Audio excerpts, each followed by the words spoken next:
Welcome back to the Peak Natty podcast. Today we got my boy Michael here with us. He quit his $300K a year job to be a fitness coach, and we're going to talk all things that, why he made that decision, and how he's absolutely killing it now, transforming people's lives, being a fitness coach, chasing the dream, right? Let's get it. So tell the people a little bit about yourself who don't know who you are, where you're from, how old you are, where you live now, where you train. Yeah, so my name is Michael Kersey. I'm originally from California. I've been living in Arizona. I live in Scottsdale, been living here for about 2 years now.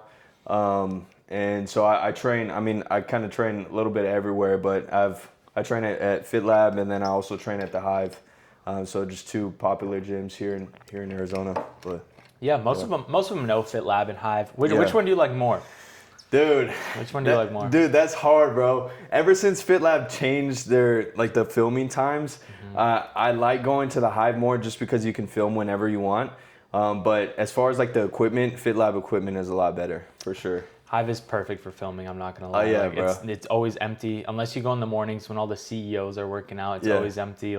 It's bright, the lighting is insane. It's so good for filming. Well, I go at 5:45, 6 o'clock in the morning, dude, there's not anybody there. Yeah. There's a CEO and his wife, but there's not really that many people there, which is nice. It's not super packed. The posing room is awesome. The recovery room is a lot better than Fit Labs for sure. But I love that. All right, so talk about the initial, quitting your sales job, what that sales job was, and why you decided to quit it and go all in on fitness coaching in the first place. Yeah, well, just for confidentiality reasons, I won't say who I worked for, what company I worked for, but it was for a big corporation, just a really successful entrepreneur, real estate investor, and so I was a sales team leader for him, and I got worked up to about $300K a year. And so I started off just like a regular sales rep, and then got promoted in 6 months, and then I just started killing it. I had sales experience before, so it kind of helped me, but it was just crazy experience. I learned a ton, and it's definitely helped me in my fitness coaching too, just having the sales experience, because business is sales, If you're good at sales, you'll be good in business. And so just learning how to be able to navigate, but starting up your own business is a whole different beast than just having a regular sales job for sure. Yeah, at the end of the day, fitness coaching is business. Yeah. And you have to have the client with skin in the game, and you have to lead them towards, their thought process when it comes to having the skin in the game, because if they don't have skin in the game, it's not going to work out. Everybody knows if you give someone a workout program for free, they're going to follow it for 2 days and stop. Exactly. You have to have skin in the game for them to get results, and for them to be held accountable, and for them to trust you and go all in on the program. It's such a mental component and, psychological opponent that no one talks about when it comes to fitness coaching. 100%. Yeah. 100%. So why did you walk away from all that money? The reason I wanted to make this podcast, why the title is that, because I want people to know that you don't need to pursue something for the money, and you can pursue something if it's your dream. And so, why do you walk away from all that? Why do you walk away from that? So help someone else out. They might have gone to college, getting the typical business degree, right? We got GCU right there. Yeah. All these kids doing degrees that they don't really want to do. Finance, where they're going to be doing math on spreadsheets for the rest of their life. Yeah. And they're like, yeah, I'm going to make money, but this isn't my dream, Yeah. What would you say to those kids when it comes to pursuing your dream of fitness coaching, right? Yeah. So, like I said, I had a very cushy job. I had all of the benefits. I had the insurance. I had a super stable, I had a team under me. And so it's funny you say that, because it seems like every person that I talk to about it, they're like, dude, are you crazy? Why would you walk away from something like that? Hey, I don't think you're crazy. Yeah. But even my mom, my dad, they're like, they knew how much money I was making. And obviously it's not all about the money. The money is a huge part. But like I said, if anybody else, if they saw the situation that I was in, they saw the job that I had, they would be like, why are you walking away from that? And it just got to a point, just in the corporate world, you have this term called golden handcuffs, and you just get these golden handcuffs on, and yes, you're making money. Yes, you may be living a good, typical American life, just a white picket fence type of life. But I wasn't doing what I actually loved and what I was passionate about. And fitness has always been my passion. I mean, during the time I was working for this corporation, this company, I had a huge transformation journey in my own life as far as like my physique and also my mentality.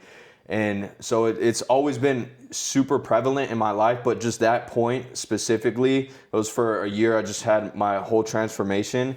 And because I went through that, I was like, dude, I want to be able to do this, and I want to be able to have this experience that I had in my own life, and I want to be able to give that experience to somebody else and help them do the same exact thing that I did.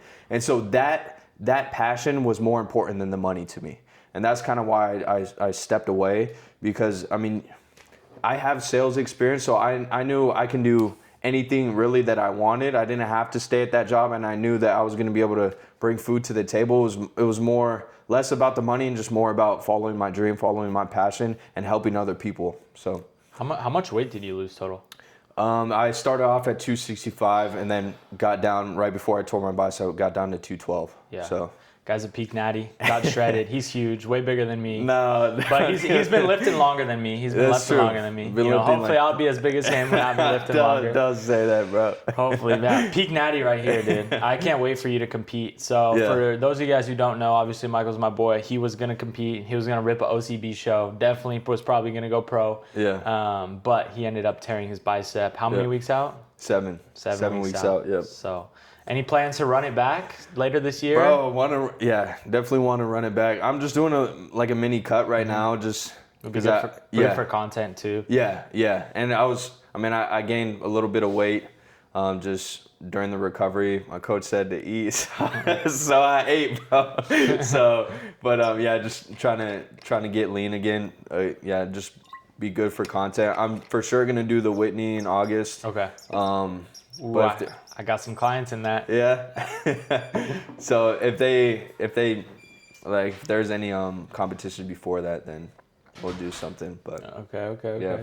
Who did you tell first that you were quitting the sales job, and how did they react?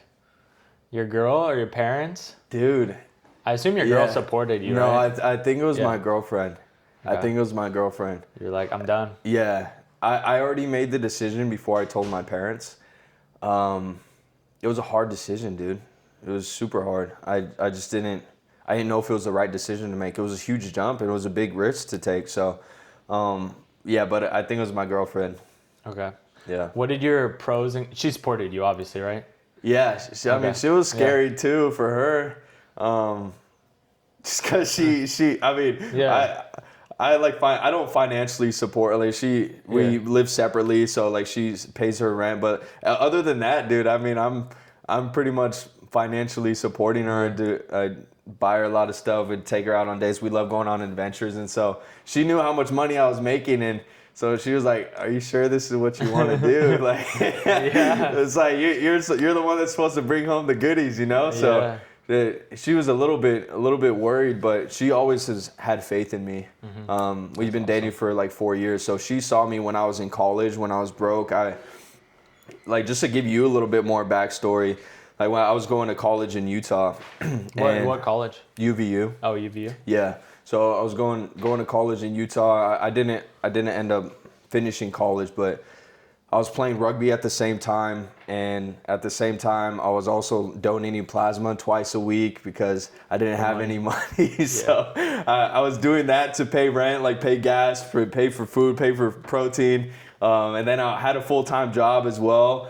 And so it was like my schedule was get up in the morning, go to work. I worked from 7 to 3. Right after going to work, I would go and I would donate plasma. Right after that, I would go to rugby practice, and then right after that, I would DoorDash, because I was just trading my time for money, dude. And even then, I was still living paycheck to paycheck. It's just so crazy how the world is right now, like how much you just have to trade your time for money. And that's another reason why I wanted to do fitness coaching is like I know that I can help people, and at the same time, I can make a living off doing it. So, how come you didn't finish college? I started working for that other company, and sales. I was like, I'll be honest, dude. I was majoring in business management, and so I was I was looking at my business professors. None of them were business owners. I'm like, bro, how am I about to learn how to start up a business if none of these guys own businesses? You know, so clip that. Yeah. So I was like, bro, I can't do it anymore. And I was doing sales, and I was making more money than my professors. Yeah. I was like, bro, how am I supposed to, like, how can I learn from somebody who's never been where I want to be? You know, so I was just like, I'm done with college. My mom was kind of heartbroken for a long time because I only did about a year. It was like 2 years, so I was like halfway done. Older like parents think like you need a college degree. If you don't get a college degree, like they think like you're useless. Yeah, 1000%, dude. Yeah, they just think that you're a bum if you don't have a degree. Yeah. And to be fair, at the time when they grew up, that's what you did. You went to school, you got a college degree, because a college degree was more, it had a lot more value back then. Like now everyone has a college degree, so it lost its value. And so, but yeah, it's like if I decided that I was going to be an entrepreneur, I was going to do sales, I was going to be a business owner, I wasn't going to do like your typical 9 to 5. So since I already made that decision, I was like, there's no point in me going to college. And everything I was learning, it wasn't applying to business. It was just like busy work, you know? Yeah. So did you quit clean your sales job or transition while building coaching on the side? That's a good question. So just for the company that I worked for, I couldn't build like a coaching business on the side. Yeah, so you had to quit clean. Yeah. Because I know a lot of people build theirs on the side. Like a lot of, successful coaches right now, they start out working their 9 to 5, building a coaching business on the side. And then, typically like the rule is once you're making double what you make at your normal job, you quit and you go all in on coaching, become a full-time coach. Yeah. I wanted to do that. Yeah. And honestly, if I could do that, because that's smart. Yeah. Yeah. I may still be at the other place that I worked. But I just couldn't. I signed an agreement where I couldn't really promote a product on social media or promote myself or like make any money just doing what I'm doing. And it was just the leadership in the company, they just really looked down upon you just starting up your own thing, especially on social media. So to answer your question, I wasn't doing coaching as far as like paid coaching, but I did start just trying to gain a social media presence while I was working there. So I was posting every day. I started just doing a lot more on TikTok, on Instagram, just like getting my name out there, just being more apparent on social media. So when I did make the decision that, hey, I'm going to leave, I already had some momentum. Okay. Yeah, for everyone out there, trying to build their social media presence, right? The guys that eventually want to be fitness coaches, once they kind of go through their own journey a little bit more, help some guys for free. Like I always said, before you take anybody's money, you should be helping someone for free. You should build experience, get results, and then, you start your business, launch your business, build a good business, and at the end of the day, results are going to get you more clients. Nothing speaks louder than client results and client testimonials. 1000%. So. What I was going to ask you is what do you have currently for routines when it comes to social media? Like how many times a day do you post? What's your main platform that you gain clients through? Yeah. Everything of that nature. Yeah. So my main platform has definitely been Instagram. I have a mentorship right now the mentorship is it's Instagram for sure, but it's like mainly YouTube, and that's how you get clients. So I'm starting to step into the YouTube realm, and I know you're doing a lot more YouTube, which is awesome, dude. I'm freaking proud of you. YouTube is a different beast, dude. I'm on my grind, bro. Team Peak Natty taking over, bro. Yeah, I know. So, but most of them have been Instagram. So I just had a call with my mentor just last week. I saw that. Yeah, bro. And he kind of like ripped into me, bro. You got to start YouTube? No, YouTube. Well, he was like, bro, I want you to start YouTube and I want you to do the next steps. But he's like, bro, you just got to start posting more talking head reels. Mm-hmm. And so. Because it's all like transformations right now, huh? Yeah, it's just a lot of like top of funnel content. You built a good following though. You went from like 2K to like 8K Instagram followers super fast. Yeah, yeah. Super fast. Yeah, it started at like 2K. And then, it's on like 8,200, 8,300 right now. So it's continuing to go up.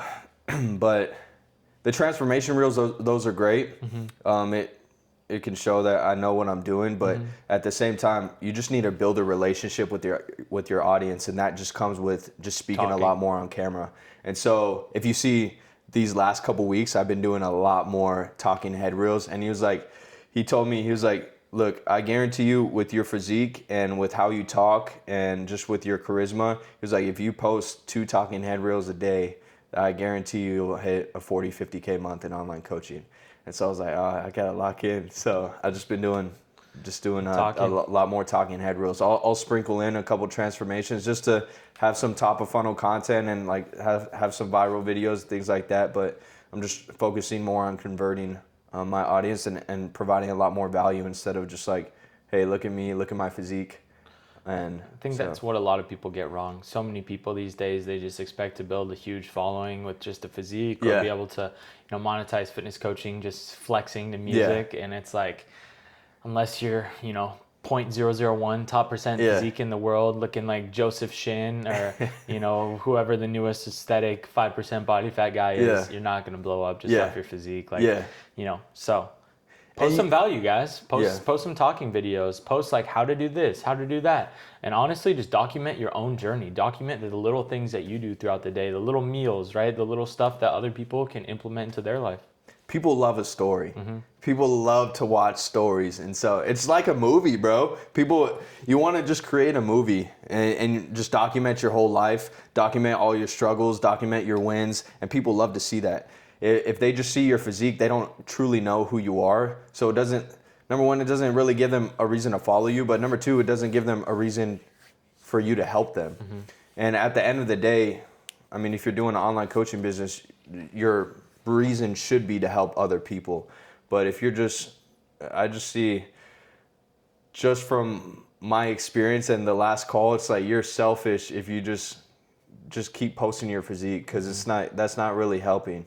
So you can blow up just posting your physique and showing your body off and everything like that. You can get a lot of followers, but those followers aren't going to help you, and you aren't helping them by doing that. So you don't have that relationship built with them. Yeah, exactly. And I think your story is so powerful because it just shows like how much your dream of fitness coaching is and how passionate you are about fitness coaching.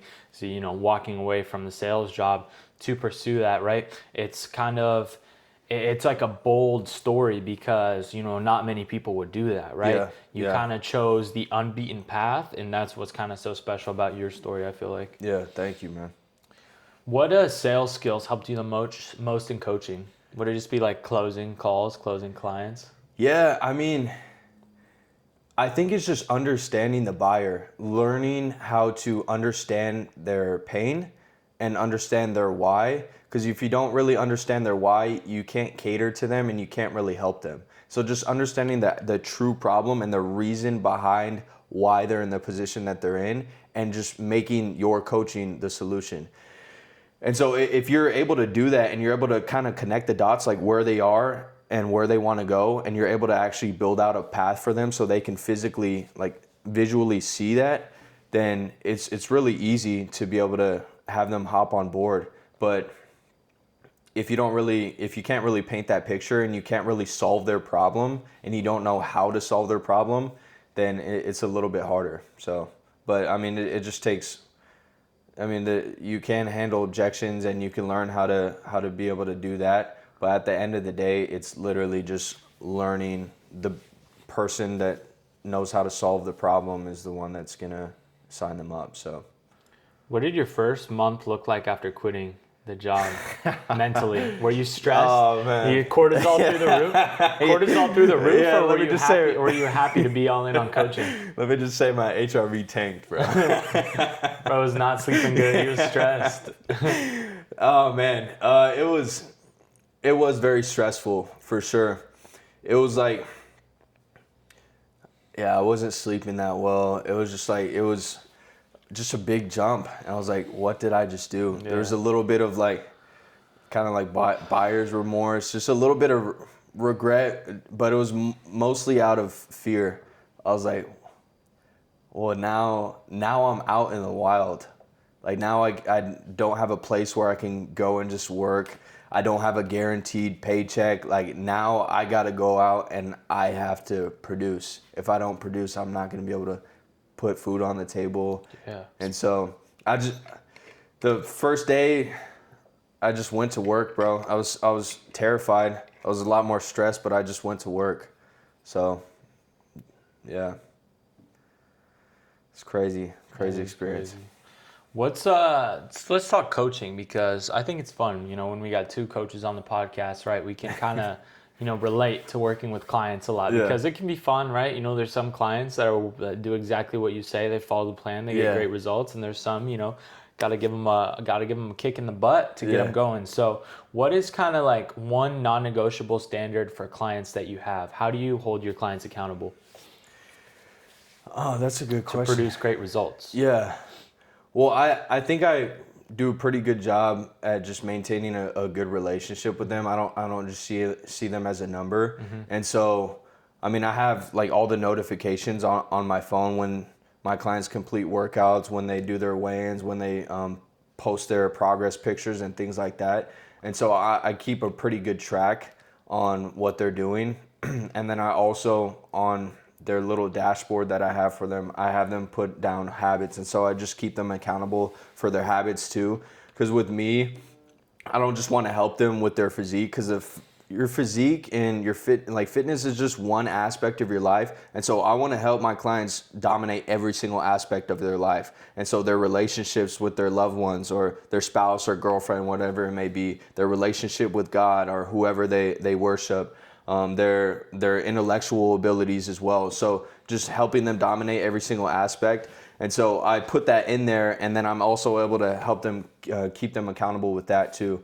So it just being able to check on them. I check on all of my clients every day, and then I just established a relationship with them. So not only do I have to go and like keep them accountable, but they'll come to me and they'll be like, "Hey coach, I messed up." Or, "Hey coach, I didn't hit my workout today. I'm gonna do this tomorrow."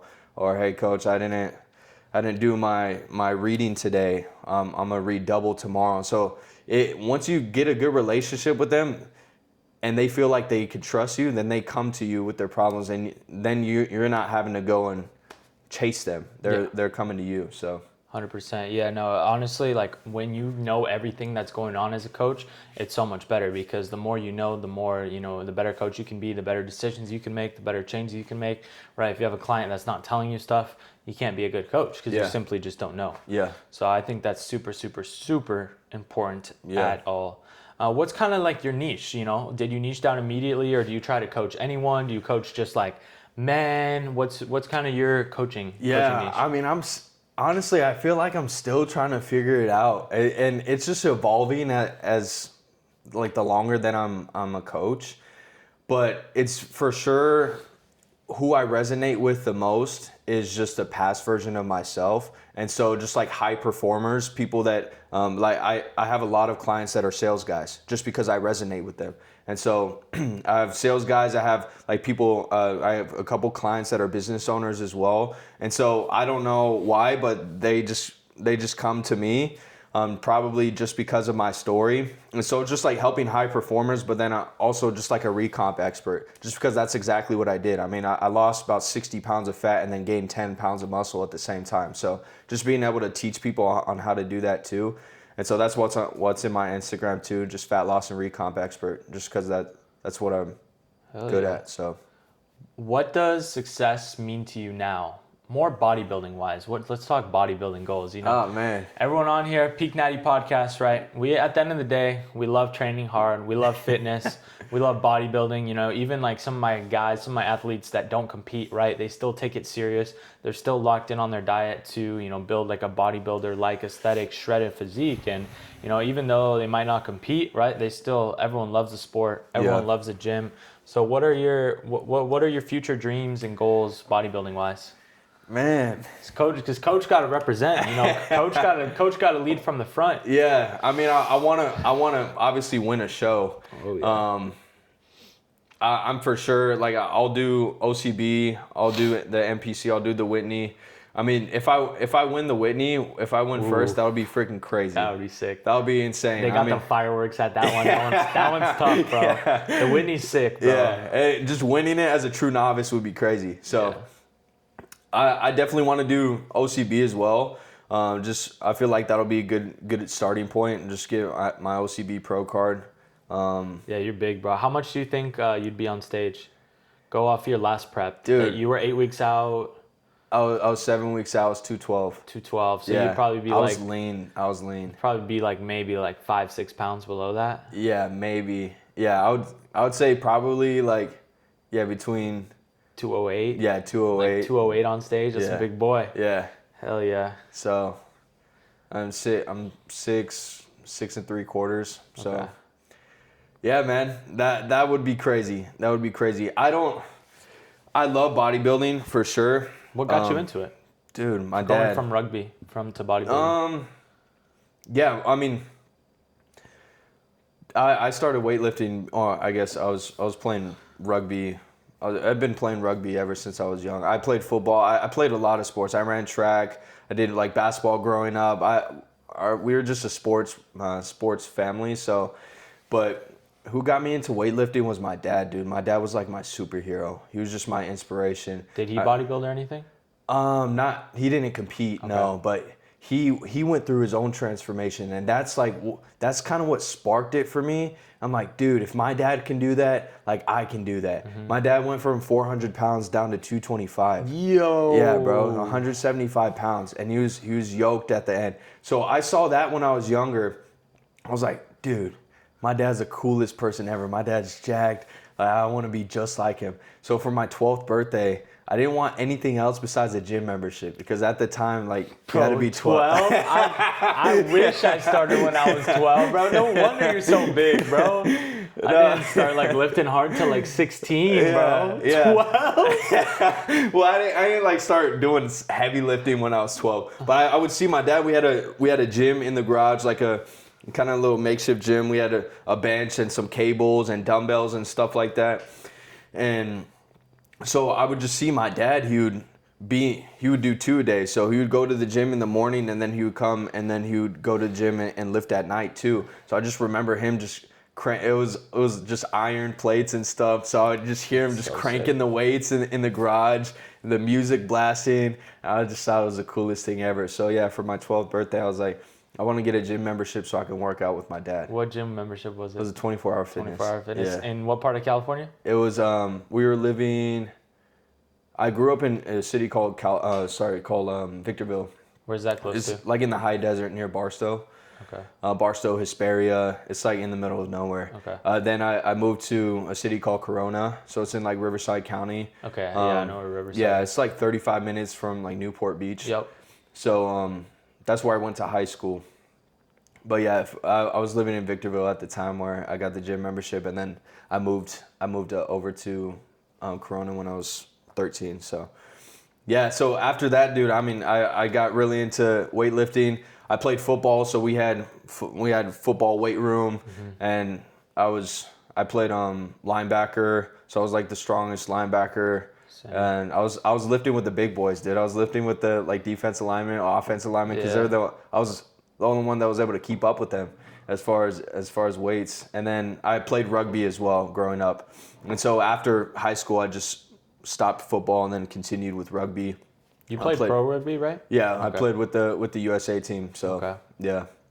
So I played college. Well, I played high school, then I went and played like a travel high school after high school for a little bit, and then I went and then I played college after I came home.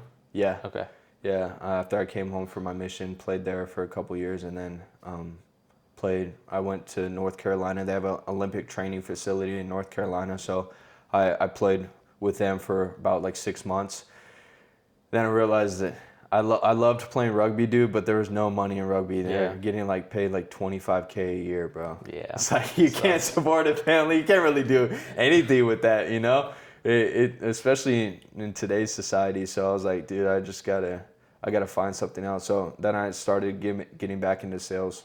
So was there anything specific that sparked you to go on this prep at the end of last year? Because I know you did your transformation, right? Yeah. You went from fat to shredded, right? Yeah. You lost a ton of weight. What sparked you to, hop into that OCB prep that you were gonna do? Dude. Was there anyone specific or any specific moment?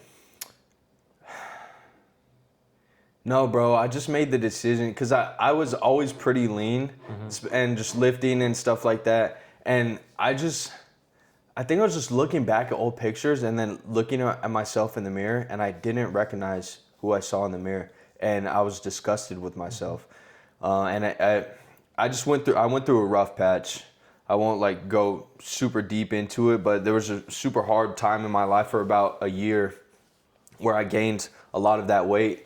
And I didn't realize that I gained it until I looked back and I was like, dude, who am I? Yeah. I wonder if anyone else can relate to that. Yeah, for sure. Yeah.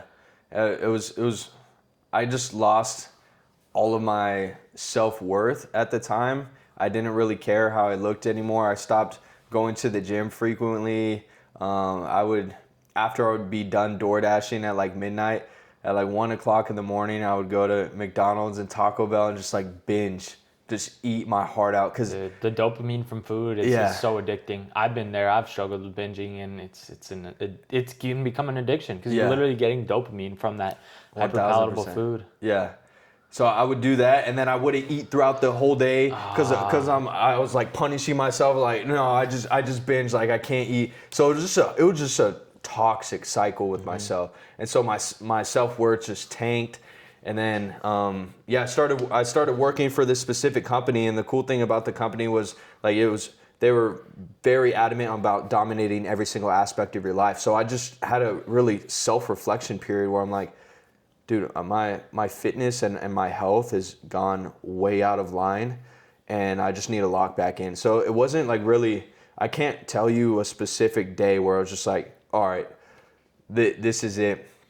I had I don't know if you know who Matt Storm is. No. He ran the Storm Classic bodybuilding shows, but he was a coworker of mine, and so he was like, "Hey, I got this guy. I know that you're wanting to lose weight. I got this guy that I do production with.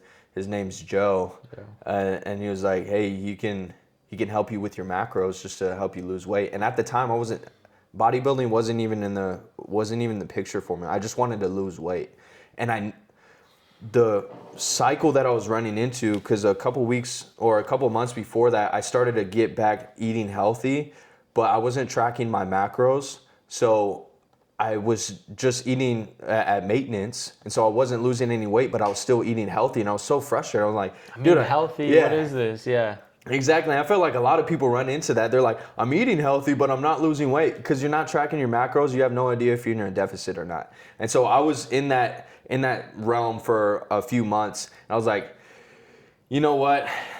I know how to track macros. I've done it before. I know how to be in a deficit, but I just need somebody to keep me accountable, and I need somebody just to get me out of the slump that I'm in. So I hired Joe. He's still my coach. And so he helped me with my macros for the first couple months, and then I went from like 265, and then I got down to about like 235, 240, and I was like, dang, I'm really liking this. I'm getting leaner. I'm seeing results, and so I'm like, maybe I should start competing. That's always been something that I've thought about, but I tore my tricep, and so I don't have really good symmetry as far as my arms. Like my right arm is a little bit smaller than my left, and I was like, dude, bodybuilding's all about symmetry. I'm never gonna place if I'm not symmetrical. And I was just putting those doubts in my head and those thoughts in my head. And I told Joe that I was like, hey, I want to start competing, but I have this. And he's like, really? That's the only thing that stopped you from competing before was your arm? Mm-hmm. And I was like, yeah, I mean, I guess. He was like, dude, we can work around that. Yeah. I think one thing coaches do for you, not only, provide the structure that you need, like your macros, holding you accountable, you just follow the plan and do what they say, but they also can bring the best out of you, because when you're your own self-limiter, right? Yeah. When you're your own self-limiting belief, they can bring the best out of you because they make you realize that it's literally just you stopping you. You know what I mean? He definitely helped with that. And I never thought that I would be able to. I always made the excuse, my body isn't built for bodybuilding, or I can never get lean enough. Like I'm always gonna have a big build. But I was just telling myself that just to make an excuse to never reach my full potential.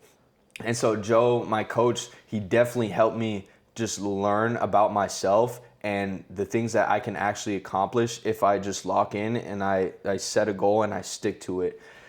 Because I feel like a lot of people just make excuses that they have bad genetics or they're big boned or like they have a fast metabolism so they can't gain weight. All of these stupid things that, again, they're just limiting beliefs that you put on yourself just to make yourself feel better. When in reality, you're the only one that's holding yourself back. You know? Your mind is your greatest weapon, but it can also be your greatest limiting factor. You know what I mean? Yeah. Like there's always the pull from your mind. You know, no matter how deep in prep you are, no matter how deep in a diet you are, hormones tanked, metabolism slowed down, you know, zero test. I promise you, it's all mental, right? It's all mental. There's always more to pull from your mind. Yeah. So much more. All right, before we finish up here, what is one message you want to leave for anyone sitting on the edge of their dream? Dude, well, you gotta hit me with that, man. That's you're the man. You're the man that went from the $300K a year comfortability to chasing your dream of fitness coaching. Like you took that step. Yeah. And so, you know, these kids, these college kids, they need to hear from you. Yeah, I think the biggest thing for me is just like realizing what you truly want in your life and just doing whatever it takes to actually get there. Because it's one thing to say that you want to do something, but it's another thing to actually go out and do it. And it's going to get hard. It's going to get extremely hard. And you may have a lot of fear, but you will never regret betting on yourself. If you bet on yourself, and even if you fail, at least you bet on yourself instead of, like, the reason why I decided to leave the $300K a year job is because in the back of my mind, I knew that I wanted to do fitness coaching and I knew that I wanted to help people in another way. And I would have never forgiven myself if I never took that chance. If I went and stayed at the job or got another corporate job or whatever, and I get to 60 years old and I retire, and I never had that opportunity to actually do what I wanted to do. I would always had that what if in the back of my head. And that scared me more than actually quitting my job. Yeah. The what if. The what if's got to scare you, man. Yeah. The what if's got to scare you. So. Dang. Just eliminate the what ifs, man. Eliminate the what ifs. That's deep. Where can people follow you and find you on the gram? Yeah. So it's just at Michael Kersey. My first name, my last name. That's it. Fire. YouTube coming soon or what? YouTube coming soon, bro. Hell yeah, bro. Well, I can't wait for your prep. Can't wait to see you get shredded over at Fit Lab. I'll push you through a few leg days when you're on the locales. Let's get it, bro. So I appreciate you coming on, my man. Yeah, brother. I appreciate you, man. Hell yeah. That's